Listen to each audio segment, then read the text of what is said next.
I think I was about 4. We were living in Birmingham. My dad had been clearing out, or not, I think he'd demolished a kind of brick outhouse, and he dumped all the bricks on a bank of lily of the valley, which my mum, she was a very keen gardener, and my mum was extremely upset that he demolished her plants. And then I remembered her saying, "It's all junk."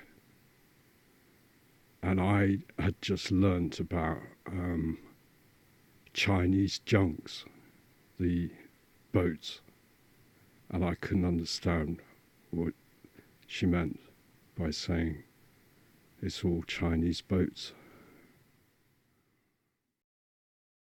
We originally got in touch with each other online because my middle name is Charles and she's a big fan of Charles II.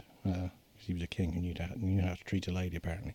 And my mum was also a big fan of Charles II and named me Charles as a result. And I saw her profile on MySpace and she'd mentioned this. So I got in touch with her and she just happened, I lived in Suffolk at the time, and she happened to be coming to Cambridge quite soon afterwards.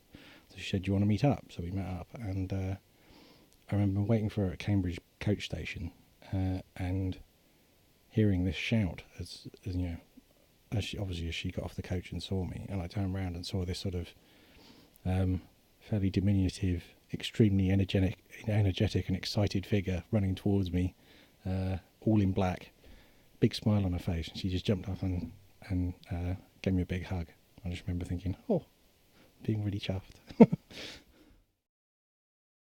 When I was on holidays with my whole family when I was younger, I was playing pool with my granddad, and he kept hitting the yellow ball as the cue ball, and we ended up having a massive argument.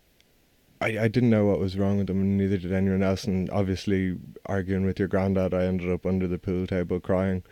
And the next day he died of heart failure, and it was just one of those strange things that I kind of saw coming before everyone else, even though I didn't realise it. And then when I found out, it was just kind of strange to look back on it. He probably heard me sobbing was the last memory he probably had of me.